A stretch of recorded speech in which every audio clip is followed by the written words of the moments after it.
So a lot has changed technically since Mortal Kombat. So the tech team's been hard at work with an all-new real-time lighting system. They have an all-new character material system, so the characters look really realistic. We have multi-threaded the renderer, so we can just sort of render more stuff on screen, so the game looks really incredible. Our engineers have really pulled out all the stops and are squeezing every bit of performance that we can get.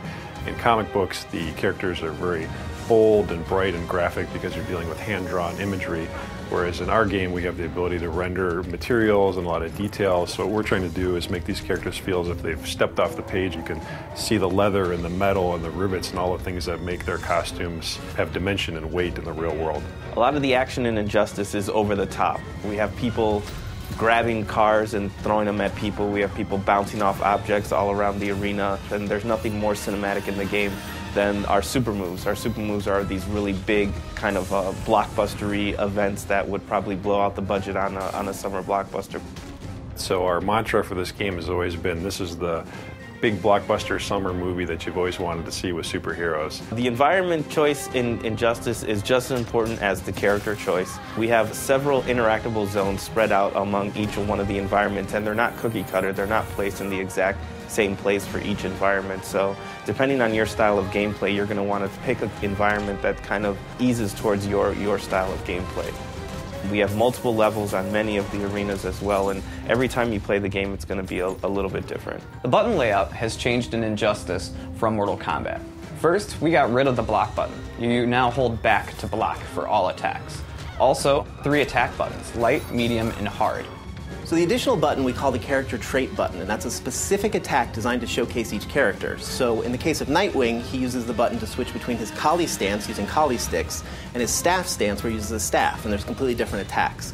In the case of Cyborg, he uses the button to sort of charge up his health, so you're going to get different effects for every character. The combo system in Injustice will feel very familiar. Instead of using a special move to start a combo, you actually will use your special moves to link combos. You can also cancel out of a combo to link into a level transition or into a pop-up. DC's been incredibly supportive on this project and actually pushing us to take things farther than we ever thought we'd be able to get away with. Superman in particular was fun to work on.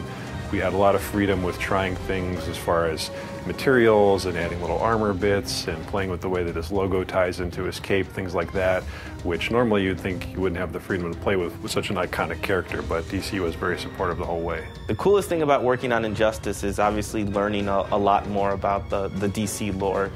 DC has such a wealth of information and such a wealth of knowledge about their characters that it's really fun to kind of pick the brain of working with them and figuring out what would make their characters fit in kind of the NetherRealm universe. You know, if Superman had to fight in a hand-to-hand fight, what would he do? What would Catwoman do in that kind of situation? What excites me about working on Injustice is we get to play with superheroes. We get to make Superman, Batman, The Flash, Harley Quinn, characters that we've seen in cartoons and grown up with our entire lives. So to put fighting styles to each one of those characters and special moves has been really a privilege. Working on Injustice has been very exciting. I'm not the only comic book fan on the team, and for all of us, this is a lifelong dream to be able to work with these iconic characters that we've been reading about and thinking about all our lives, and to actually have a chance to put our stamp on it is a really exciting opportunity. So my favorite part about working on Injustice, and this is going to sound sappy, is I get to work with 2 great teams. I get to work with the NetherRealm team who made Mortal Kombat and the amazing talent here, as well as the awesome talent at DC Comics. And sort of that marriage between 2 awesome teams is what really keeps me coming to work each day.